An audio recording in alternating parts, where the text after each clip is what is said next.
रात का समय है। चांद आसमान में चमक रहा है। एक पुरानी सी इमारत के अंदर दो लोग बैठे हैं। ग्विरियोंगजा सरकास्टिक टोन में कहता है, बस एक ही कप? मैंने तो डेकेड्स तक इंतजार किया, लेकिन तुम सिर्फ एक ही कप लोगे? कितने कोल्ड हार्टेड हो तुम। वो बूढ़ा आदमी किसी को साके सर्व कर रहा है। नीले कपड़े वाला आदमी वहीं पर शांत और उदास हुआ बैठा है। ग्विरियोंगजा साके पोर करते हुए कहता है, सोचने पर जब मैं तुम्हें पहली बार मिला था, हम दोनों जवान थे। उसके चेहरे पर थोड़ी उदासी है, जैसे पुराने दोस्तों की बातें याद आ गई हो। दूसरा आदमी चुपचाप प्याले को देख रहा है। उसके चेहरे पर भी हल्की उदासी और यादों का बोझ है। लगभग 40 साल पहले की बात है, जब मैं पहली बार इस आदमी से मिला था। दरवाजा खुलता है। नीले कपड़े वाला नौजवान धीरे धीरे कमरे में प्रवेश करता है। उसके चेहरे पर गंभीरता और आत्मविश्वास है। वो कामली कहता है, ग्रेट रिग्रेशन टेक्निक का यूज करके मुझे पास्ट में वापस भेज दो प्लीज। वो आदमी उस लड़के की बातें सुनकर चौंक जाता है। दोनों आमने सामने खड़े हैं। माहौल टेंस है। वो सोच में पड़ जाता है। द ग्रेट रिग्रेशन टेक्निक, ग्वीकलैंड की एक बड़ी अचीवमेंट, एक जो सदियों तक रिसर्च की गई और generation to generation pass down होती रही। ऐसी टेक्निक जिसका उपयोग करना लगभग असंभव था। मैं इसे पूरा कर सकता था, लेकिन मुझे मजबूरी में इसे छोड़ना पड़ा। जो 5 मटेरियल्स चाहिए टेक्निक पूरी करने के लिए, उन सबको इकट्ठा करना इम्पॉसिबल था। वो मुस्कुराते हुए कहता है, मैं ये तब करूंगा अगर तुम मुझे इस टेक्निक के लिए रिक्वायर्ड मटेरियल्स ला दो। द थंडर बेल, जो हेवनली विंड कल्ट का सीक्रेट आर्टिफैक्ट है। द डिवाइन इंसेंस ब्रेजियर, जो डिवाइन ड्रैगन फैमिली का सीक्रेट आर्टिफैक्ट है। 10,000 साल के कार्ब का कोर एसेंस और the secret demonic soul of the demonic cult. ग्विरियोंगजा अपने मन में कहता है, मैं 5 मिलियन यांग ला सकता था, लेकिन उसके अलावा मैं कुछ और हासिल नहीं कर पाया। लेकिन मेरे सामने जो आदमी खड़ा है, उसने डेकेड्स तक मेहनत करके सब कुछ इकट्ठा कर लिया। पर लास्ट मटेरियल, जो डेमोनिक कल्ट का सीक्रेट डेमोनिक सोल था, उसे पाने के लिए वो दुनिया से लंबे समय के लिए गायब हो गया। उसकी आंखों में उदासी है। वो निराशा भरी आवाज में कहता है, मुझे लगा तुम शायद कोई अनजान गुमनाम घाटी में मर गए होगे। ये मान पाना मुश्किल है तुमने ये सारे मटेरियल्स कैसे इकट्ठा किए। दूसरा आदमी साके पीते हुए बोलता है, सच कहूं तो मुझे लगा ये सो कॉल्ड ग्रेट टेक्निक तो सीधा नर्क में जाना चाहिए, क्योंकि इसे ऐसे मटेरियल्स चाहिए। मैंने ये भी सोचा था कि मैं तुम्हें मार ही दूं। ग्विरियोंगजा टेंस हो जाता है। वो उसकी तरफ देखकर सोचता है, जब मैं इसे पहली बार मिला था तब वो बहुत जवान था, लेकिन अब वो एक बूढ़ा आदमी बन चुका है जिसके बाल पूरे सफेद हो गए हैं। उसके आसपास की हवा भी अलग हो गई है। क्या ये इनएविटेबल था? क्या मटेरियल्स इकट्ठा करते हुए उसे ऐसा बदलना ही पड़ा इतने सालों में? फिर वो उससे एक सवाल पूछता है जो दूसरे आदमी को बहुत गुस्सा दिलाता है। आखिरकार मुझे ये सवाल पूछने का मौका मिल ही गया, तुम पास में वापस जाने की कोशिश क्यों कर रहे हो एग्जैक्टली? दूसरा आदमी गुस्से में अपना कप जोर से टेबल पर रख देता है। माहौल अचानक टेंस हो जाता है। वो दांत पीसते हुए गुस्से में कहता है, बदला लेने के लिए। ग्विरियोंगजा उससे क्यूरियोसिटी से पूछता है, क्या तुम्हारे जैसे स्किल्स होने के बावजूद भी बदला लेना इम्पॉसिबल था? इतना तक कि तुम्हें पास्ट में वापस जाना पड़ रहा है। आखिर तुम इतनी नफरत किससे करते हो? फिर दूसरा आदमी एक नाम लेता है, एक ऐसा नाम जो ग्विरियोंगजा को घबराहट में डाल देता है, हुआमूगी। ये नाम सुनते ही बूढ़ा आदमी का चेहरा सफेद पड़ जाता है। उसका दिल तेज धड़कने लगता है। हुआमूगी वो शख्स जिसने मुरिम को हिला के रख दिया था। मुरिम के तीनों सबसे बड़े ग्रुप्स के लीडर्स उसके हाथों मारे गए। मुरिम alliance leader, unorthodox alliance leader और तो और हेवनली डेमोन भी उसके हाथों गिरा दिया गया। हुआमूगी एक ऐसा नाम जो हिस्ट्री के सबसे स्ट्रॉन्गेस्ट वॉरियर के रूप में लिखा गया, the strongest of this era. ग्विरियोंगजा घबराहट में चिल्लाते हुए कहता है, मुझे नहीं लगता तुम उसे हरा पाओगे, भले ही तुम पास्ट में वापस जा पाओ। दूसरा आदमी जवाब देते हुए डिटर्मिनेशन के साथ कहता है, फिर भी मुझे उसे मारना ही होगा, चाहे कुछ भी हो जाए। द हेवनली डेमोन जो उसके हाथों मारे गए वो मेरे पिता थे। मैं बदला नहीं मांग रहा, सिर्फ इसलिए कि उसने मेरे पिताजी को मारा, और नहीं इसलिए कि उसने मेरे भाई को मारा। जो लोग डेमोन्स को अपनी जिंदगी दे चुके हैं, उनकी मौत होना कोई बड़ी बात नहीं है। फिर ग्विरियोंगजा उससे अपने बदले का कारण पूछता है। तब वो आदमी अपने बदले का कारण बताता है। उस दिन मूगी ने सर्वेंट्स, कुक्स और यहाँ तक कि बच्चों को भी मार दिया जो एक मार्शल आर्ट भी नहीं जानते थे। उसने सारे बिल्लियों और कुत्तों को भी मार दिया जो पाले जाते थे। ग्विरियोंगजा यकीन नहीं कर पाता और बोलता है, हुआमूगी ऐसा नहीं करेगा, मैं इस पर विश्वास नहीं कर सकता। वो आदमी उसकी बातें सुनकर आगे कहता है, मुझे कोई फर्क नहीं पड़ता तुम मेरी बात पर विश्वास करते हो या नहीं। इस एरा में मैं उसे नहीं मार पाऊंगा, इसलिए मुझे पास्ट में वापस जाना पड़ेगा और मैं उससे ये पूछूंगा उसको मारने से पहले, उसके जैसे स्ट्रांग व्यक्ति को बच्चों को मारने की क्या जरूरत पड़ी। ग्विरियोंगजा उसकी सारी बातें सुनने के बाद एक रिक्वेस्ट करता है, अगर ग्रेट रिग्रेशन टेक्निक सच में सफल हो जाए और तुम पास्ट में वापस जाओ तो एक फेवर करोगे। अगर तुम पास्ट में जाओ प्लीज आके मुझे ढूंढना। जब वो उसे कारण पूछता है तो ग्विरियोंगजा बिल्कुल कोल्ड एक्सप्रेशन के साथ बोलता है, मैं चाहता हूं कि तुम मुझे शादी करने से रोको। थोड़ी देर दोनों के बीच साइलेंस, फिर वो आदमी जोर से हंसता है। गुइर योंगजा उसे शर्मिंदगी में समझाता है, मैं मजाक नहीं कर रहा हूँ, प्लीज मुझे रोको, मुझे अपने पूरे जीवन के लिए अकेले रहने के लिए कहो। फिर वो आदमी उसे वादा करता है, ऑल राइट, ठीक है, बस हो गई ये शराब वराब, अब सीधा मुद्दे पे आते हैं। दोनों खड़े होते हैं। नीले कपड़े वाला आदमी डगमगाते हुए कहता है, चलो उस जगह पर चलते हैं जहां पर ग्रेट रिग्रेशन टेक्निक का इस्तेमाल किया जाएगा। गुइर योंगजा उसको संभालते हुए पूछता है, क्या तुम ठीक हो? वो आदमी जवाब देता है, मैं ठीक हूं, पर मैंने एक हाथ और एक आंख खो दी, लेकिन सीक्रेट डेमोनिक सोल ऑब्टेन करने के लिए वो एक सस्ती कीमत थी। एक बड़े हॉल में जहां ये टेक्निक परफॉर्म की जाएगी वहां सारे मटेरियल्स रखे हुए हैं। वो दोनों हॉल में आते हैं और गुइर यंगजा टेक्निक का लास्ट रिक्वायर्ड मटेरियल उन सभी मटेरियल्स के पास रखता है और टेक्निक शुरू करता है। चारों तरफ से ब्लैक एनर्जी इकट्ठी हो रही हैं, सभी मटेरियल्स की डिवाइन पावर एक जगह इकट्ठा हो रही है। गुइर यंगजा मंत्र पढ़ रहा है। टेक्निक पूरी होने पर एक सुनहरा पोर्टल ओपन होता है। पोर्टल के अंदर पूरा स्पेस दिखने लगता है। तेजी से आसपास का स्पेस डिस्टॉर्ट होने लगता है। गुइर यंगजा को यकीन नहीं होता कि उसने सच में ये टेक्निक सक्सेसफुली परफॉर्म कर ली, जो करना लगभग इम्पॉसिबल था। वो खुशी में उत्साहित होकर पीछे वाले आदमी को पुकारता है, क्या तुम इसे देख रहे हो? पीछे देखने पर उसे रियलाइज होता है कि उस आदमी की हालत अच्छी नहीं है। बूढ़ी उम्र होने की वजह से उसे बहुत परेशानी हो रही है। उसकी सांसें तेज हो रही हैं। गुइर यंगजा दुख भरे चेहरे से उसे देख रहा है। वो माफी मांगते हुए पोर्टल की तरफ जाता है। आई एम रियली सॉरी, मैं वादा करता हूं कि मैं तुम्हारी तलाश करूंगा और तुम्हें आने वाले डिजास्टर के बारे में बताऊंगा। वो आदमी वहीं घायल पड़ा हुआ सब बातें सुन रहा है। गुइर यंगजा पोर्टल के पास जाकर कहता है, ये मेरे फैमिली की इच्छा है कि मैं पास्ट में वापस जाऊं, ये मेरी भी है। फिर अचानक वो एकदम शॉक हो जाता है। वो अपने मन में कहता है, मैं अपने शरीर को हिला नहीं सकता, मेरे डेमोनिक एक्यूपॉइंट सील कर दिए गए हैं। अचानक वो आदमी गुइर यंगजा के पास आकर गुस्से में कहता है, तुम ये कैसे कर सकते हो? वो जोर से उसकी गर्दन पकड़ता है। गुइर यंगजा दर्द से चीखता है। वो रोते रोते उसे समझाने लगता है, मैं एक पल के लिए अपनी समझदारी खो बैठा, मुझे सच में बहुत अफसोस है। मुझे पता है कि तुम्हारे लिए वो मटेरियल्स हासिल करना कितना हार्ड था, मुझे ये नहीं करना चाहिए था। उसकी सारी बातें सुनकर वो शांत हो जाता है। वो उसकी गर्दन छोड़कर कहता है, मैं भी एक सेल्फिश पर्सन हूँ, मुझे अपने अलावा किसी की परवाह नहीं थी, और इसी तरह मैं उन सभी मटेरियल्स को इकट्ठा कर सका। अगर तुम कोई और होते तो मैंने तुरंत तुम्हें मार दिया होता, लेकिन मैं समझ सकता हूँ। वो उसके कंधे पर हाथ रखकर मुस्कुराता हुआ बोलता है, गुइर यंगजा, थैंक यू, मेरे लिए पूरी जिंदगी इंतजार करने के लिए। दोनों एक दूसरे की आंखों में देखते हैं जैसे दो गहरे दोस्त लंबे अरसे के बाद मिले हों। अचानक उस आदमी के आसपास का टाइम स्टॉप हो जाता है। वो चौंक जाता है। वो गुइर यंगजा की तरफ देखता है तो वो बिल्कुल भी नहीं हिल रहा। वो शौक में कहता है, ये क्या हुआ? उसके पीछे से गोल्डन लाइट आ रही है। वो पीछे मुड़कर देखता है तो उसे एक आवाज सुनाई देती है, तुमने सभी टेस्ट पास कर लिए हैं। एक सेलेस्टियल बीइंग उस पोर्टल से बाहर आता है। उसको देखकर वो आदमी कहता है, तुम कौन हो? वो सेलेस्टियल बीइंग जवाब देता है, वो व्यक्ति जो तुम्हें पास्ट में वापस भेज सकता है। वो चौंक जाता है। सेलेस्टियल बीइंग आगे बोलता है, हेवेंस का लॉजिक इंसान समझ ही नहीं सकता। तुम्हें क्या लगा एक सिंपल क्रीचर और थोड़े मटेरियल से टाइम ट्रैवल पॉसिबल हो जाएगा? फिर वो उस आदमी को समझाता है कि ये टेक्निक काम कैसे करती है। इस टेक्निक के असली मटेरियल्स ये रेलिक्स ही नहीं, बल्कि इन्हें इकट्ठा करते समय तुम्हारे द्वारा किए गए प्रयास हैं। अचानक थंडर बेल जोर से बजने लगती है। वो कहता है, तुमने सभी टेस्ट पास कर लिए हैं, तुमने अपना जीवन एक लक्ष्य के साथ जिया और बाकी सब कुछ त्याग दिया।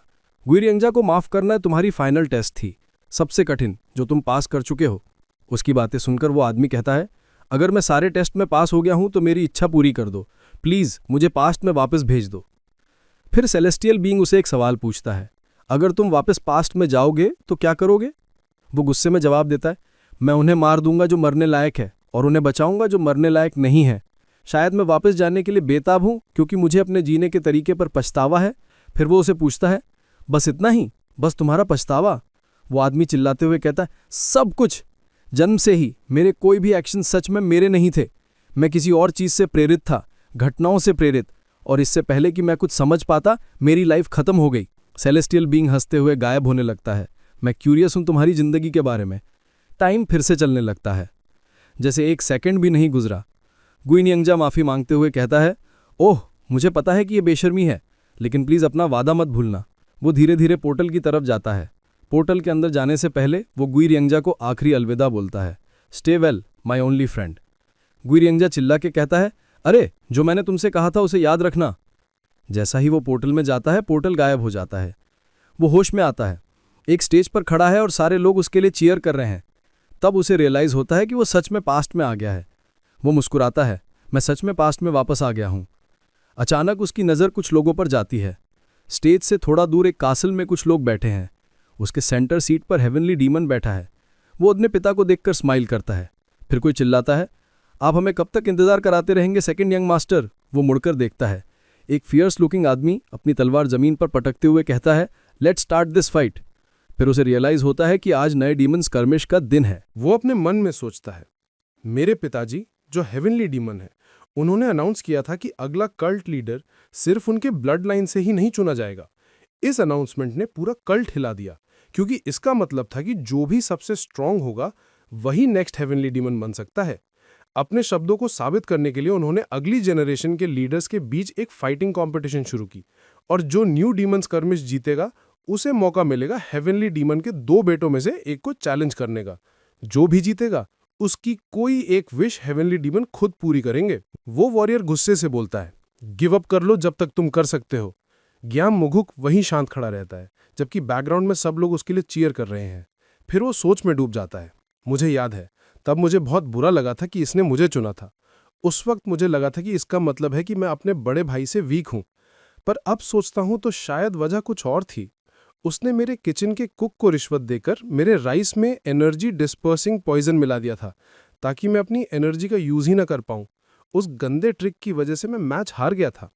मैंने पिताजी को सब सच बताया, लेकिन उनकी आंखों में मुझे ऐसा लगा, इतनी छोटी सी चाल को मैं समझ नहीं पाया। उसके बाद मैंने कुछ ऐसे काम किए जो मुझे मेरी लिमिट्स तक लेकर गए। हर गलती, हर फेलियर ने मुझे और पीछे गिरा दिया, और धीरे धीरे मैं सक्सेशन वॉर में अपनी पोजीशन खोता गया।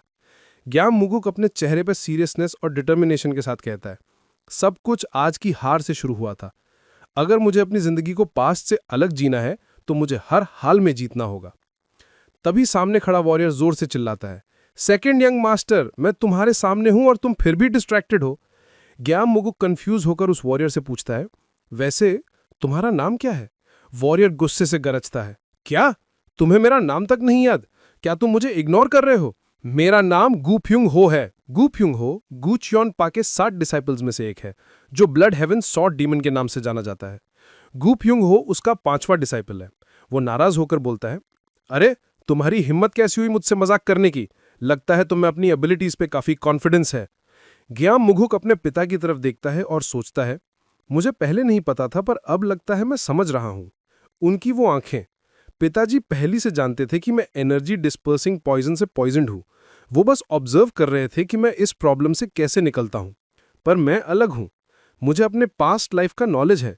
गुफ्युंगो को मैं बिना इनर एनर्जी यूज किए भी एक मूव में हरा सकता हूं, लेकिन इतने सारे लोगों के सामने मैं अपने असली स्किल्स को रिवील नहीं कर सकता। तब ग्याम मुगुक अपना एक हाथ ऊपर उठाकर जोर से घोषणा करता है, मैं अपने कल्ट के सभी हीरोज के सामने प्राउडली डिक्लेयर करता हूं कि मैं गुफ्युंग हो से बिना इनर एनर्जी यूज किए लड़ूंगा। उसकी बात सुनकर अरीना में सभी लोग एक्साइटेड हो जाते हैं, चीयर्स गूंजने लगते हैं। दबाव में आकर गुफ्युंगो भी घोषणा करता है, ठीक है मैं भी बिना इनर एनर्जी के लड़ूंगा। पर गुफ्युंगो की घोषणा सुनकर भीड़ में से कुछ लोग नाराज होकर बोलते हैं, क्या दोनों अपनी इनर एनर्जी यूज ही नहीं करेंगे? ये तो बोरिंग होगा, क्या टाइम वेस्ट है। गुफ्युंग हो सबकी डिसअपॉइंटेड रिएक्शंस देखकर गुस्से से कांप उठता है। उसकी आवाज अरीना में गूंजती है, सेकंड यंग मास्टर, मैं इनर एनर्जी यूज नहीं करूंगा, लेकिन याद रखना मेरी तलवार की कोई आंखें नहीं है, जिस चीज को भी लगेगी उसके 2 टुकड़े कर देगी। ग्याम मुगुक अपने ख्यालों में डूबा रहता है, अपने यंग बॉडी को महसूस करता हुआ। ये यंग बॉडी कितनी अजनबी लग रहा है, क्या मैं इसे वैसे कंट्रोल कर पाऊंगा जैसा मैं चाहता हूं? दूसरी तरफ गुफ्युंगो और भी इंपेशेंट होकर गरजता है, अपनी तलवार निकालो। फिर ग्याम मुगुक उसके मजाक उड़ाते हुए कहता है, मुझे तुम्हारे खिलाफ तलवार यूज करने की जरूरत नहीं है। वो हल्का सा मुस्कुराता है पर कुछ बोलता नहीं है। गुफ्युंगो और भी फ्रस्ट्रेटेड होकर चिल्लाता है, मैं तुम्हें मारूंगा नहीं क्योंकि तुम कल्ट लीडर के बेटे हो, लेकिन एक हाथ जरूर ले जाऊंगा तुम्हारा। वो अपनी तलवार गुस्से में घुमाता है, लेकिन ग्याम मुगुक उसके स्ट्राइक को स्विफ्टली डॉज करता है। उसकी आंखों में थोड़ी सी तसल्ली चमकती है, गुड, मेरी बॉडी इंस्टेंटली रिएक्ट कर रही है, जितना सोचा था उससे ज्यादा फास्ट। गुफ्युंगो फिर से एक फ्यूरियस स्लैश करता है, लेकिन ग्याम मुगुक हवा में कूदकर इजीली डॉज कर लेता है, और फिर मिड फाइट वो हंसने लगता है। उसके दिल की धड़कन तेज हो रही है और वो अपने आप से कहता है, इस उम्र में मेरा दिल इतनी शिद्दत से धड़क रहा है, अमेजिंग।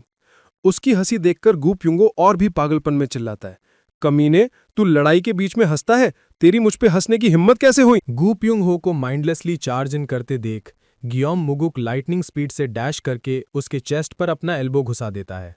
इम्पैक्ट के तुरंत बाद वो उसके चेहरे पर एक सॉलिड पंच लगाता है, फिर उसकी कॉलर पकड़कर उस पर पंचेस की बारिश कर देता है, एक के बाद एक, रूथलेस स्ट्राइक्स। हर एक ब्लो का इम्पैक्ट इतना वायलेंट होता है कि गु प्युंग हो हवा में उछालकर जमीन पर क्रैश करता है। उसके मुंह से खून बहने लगता है। ग्योम मुगो गुस्से में उसका राइट हैंड पकड़कर दांत पीसते हुए कहता है, ये हाथ था ना जो तूने मेरे खाने में जहर मिलाने के लिए इस्तेमाल किया था? गु प्युंग हो शौक में जम जाता है। इसे कैसे पता कि मैंने इसके खाने में जहर मिलाया था? अगले ही पल ग्योम मुगुक उसका हाथ अपने घुटनों पर लाकर क्रैक कर देता है। गु प्युंग हो की दर्द भरी चीख पूरे अरीना में गूंजती है। सब दर्शक डरे हुए सन्नाटे में जम जाते हैं, डिसबिलीफ के साथ सीन देखते हैं। गु प्युंग हो जमीन पर लाचार पड़ा है, बड़ी मुश्किल से दर्द को बर्दाश्त कर रहा है। ग्योम मुगुक उसके पास खड़ा सोचता है, अब जब मैं पास्ट में वापस आ गया हूं, मैं तुम लोगों को अपनी जिंदगी पर दोबारा कभी इन्फ्लुएंस नहीं करने दूंगा। तभी दूर से हेमिली डिमन की गहराई भरी आवाज अरीना में गूंजती है, जैसा मैंने कहा था, मैं तुम्हें एक विश दूंगा, बताओ तुम्हें क्या चाहिए? पूरा अरीना एकदम चुप हो जाता है। सब लोग अपनी सांसें रोके इंतजार कर रहे हैं। ग्योम मुगुक क्या मांगेगा, वो सोचता है। यूजुअली लोग एक आर्टिजन सॉर्ड या कोई सीक्रेट मार्शल आर्ट्स मैनुअल मांगते हैं, शायद सब वही एक्सपेक्ट कर रहे हैं, लेकिन इस बार मैं अपने इंस्टिंक्ट्स फॉलो करूंगा। फिर वो गहन शांति में अपनी विश बोलता है, आई विश मैं आपके साथ एक हंट पर जाऊं पिताजी। हेवनली डिमन अपने बेटे की आंखों में क्यूरोसिटी से देखते हैं और कहते हैं, तुम मेरे साथ हंट पर जाना चाहते हो? ग्योम मुगुक मुस्कुराता है और फर्म आवाज में कहता है, हाँ, मैंने सुना है आपको जवानी में हंटिंग करना काफी पसंद था। मैं आपसे सीखना चाहता हूं कैसे हंट किया जाता है। हेवनली डिमन अपनी कुर्सी से उठकर खड़े हो जाते हैं। उनकी आवाज अरीना में गूंजती है, ठीक है, हम सुबह सवेरे निकलेंगे। ये कहकर वो अरीना से बाहर निकल जाते हैं। सारे सुप्रीम डिमंस उन्हें डीप बाव करके अलविदा करते हैं। नीचे अरीना के फ्लोर पर अभी भी लाचार पड़ा गु प्युंग हो मजाक उड़ाते हुए बोलता है, क्या बेवकूफ है तू, ऐसी घटिया विश। ग्योम मुगुक उसकी तरफ एक ठंडी मुस्कान के साथ देखकर कहता है, ओ वैसे तुम्हारा नाम क्या था दोबारा? उसकी बात पर दर्शकों की हंसी छुप नहीं पाती। गु प्युंग हो की बेइज्जती और गहरी हो जाती है। शाम ढलती है, दिन का शोरगुल खत्म हो चुका है। अपने कमरे में ग्योम मुगुक मिरर के सामने खड़ा होता है। उसकी आंखों में अपने ही रिफ्लेक्शन को देखकर खामोशी घुल जाती है। मैं फिर से जवान हो गया हूं, बिल्कुल मेरे पुराने सेल्फ के ऑपोजिट। लेकिन वो गहरी सोच में डूब जाता है। हुआ मुगी अभी क्या कर रहा होगा? अगर मैं उसे ढूंढकर उसे स्ट्रांग होने से पहले ही मार दूं तो शायद ये पूरा मैटर इजीली रिजॉल्व हो जाएगा। लेकिन प्रॉब्लम यह है, उसे ढूंढना बहुत मुश्किल है। उसके थॉट्स और इंटेंस हो जाते हैं। वो जियांग हू में ऐसा आया जैसे आसमान से टपका हो। मुरीम अलायंस, अनऑर्थोडॉक्स अलायंस और डिमोनिक कल्ट को तबाह करने के बाद वो दुनिया से गायब हो गया। उसके बारे में ज़्यादा जानकारी मौजूद नहीं थी, और अगर मैं उसका नाम पब्लिक में घूम के उसे ढूंढने की कोशिश करूं तो ये खतरनाक होगा। वो पक्के इरादे से कहता है, अंत में मेरी सबसे बड़ी प्रायोरिटी एक ही है, हुआ मूगी से भी ज़्यादा स्ट्रांग बनना। तभी उसके पीछे से एक लड़की की आवाज़ उसके ख्यालों की दुनिया तोड़ देती है, यंग मास्टर, आज आपने बहुत शानदार लड़ाई की थी। ग्योम मुगुक तुरंत पलटकर देखता है। उसके चेहरे पर सरप्राइज है। ली आन? दरवाजे पर एक मस्कुलर लड़की कॉन्फिडेंट मुस्कान के साथ खड़ी है। उसकी बॉडी वॉरियर की तरह टोन्ड है, लेकिन आंखों में एक खुशी की चमक है। वो हल्की सी हंसी के साथ कहती है, दैट्स करेक्ट यंग मास्टर। ग्योम मुगुक अपने मन में सोचता है, अरे हाँ, ली आन मेरे साथ थी। उस वक्त मुझे ये नहीं पता था कि उसका ये ह्यूज साइज सिर्फ मार्शल आर्ट्स की वजह से है, और ये भी नहीं कि उसने सब कुछ मेरे लिए किया था। बॉडी पेट्रिफिकेशन टेक्निक, एक ऐसा सीक्रेट मार्शल आर्ट्स जो सिर्फ कुछ लोगों को ही मालूम है। इस टेक्निक से इंसान अपनी बॉडी को टेम्परेरी तौर पर पत्थर जैसे टफ बना लेता है, लेकिन इसका सबसे बड़ा फ्लॉ ये है कि यूजर की बॉडी अननेचुरली बड़ी हो जाती है। उसकी आंखों में अतीत की एक जलती हुई याद वापस आ जाती है। मेरी पिछली जिंदगी में उसने अपनी जान दांव पे लगा दी थी। हुआ मोगी की सॉर्ड ऑरा मेरी तरफ आ रही थी और वो सीधा मेरे सामने कूद गई। उसने अपनी कुर्बानी से मेरी जिंदगी बचा ली। लियान उसे कंफ्यूज नजरों से देखकर कहती है, यंग मास्टर, आप मुझे ऐसे क्यों देख रहे हो? ग्योम मुगुक हल्की मुस्कान के साथ अंदर ही अंदर सोचता है, मुझे कभी एहसास ही नहीं हुआ कि उसकी आवाज़ इतनी खूबसूरत है। वो धीरे धीरे उसकी तरफ चलना शुरू करता है। उसके कदम भारी हैं, लेकिन भावनाएं और भी ज़्यादा। उस वक्त वो अपनी जान देने के लिए तैयार थी, सिर्फ मेरी हिफाजत के लिए। लेकिन मैंने उसे कभी एक सिंपल बॉडीगार्ड से ज़्यादा नहीं समझा। मैंने उसे फॉर ग्रांटेड लिया, जैसे लोग हवा में ऑक्सीजन को फॉर ग्रांटेड लेते हैं। वो उसके सामने आकर रुक जाता है। ग्योम मुगुक के चेहरे पर एक सॉफ्ट स्माइल है। लियान कंफ्यूज भरी नज़रों से उसे देखती रहती है, जैसे उसे समझ ही नहीं आ रहा कि ग्योम मुगुक के अंदर क्या बदल गया है। अगर वीडियो पसंद आया हो तो लाइक, शेयर और सब्सक्राइब करना ना भूलें। कमेंट में बताएं अगला रिकैप किस पर देखना चाहते हो। मिलते हैं नेक्स्ट वीडियो में, तब तक के लिए कीप रीडिंग, कीप एंजॉइंग।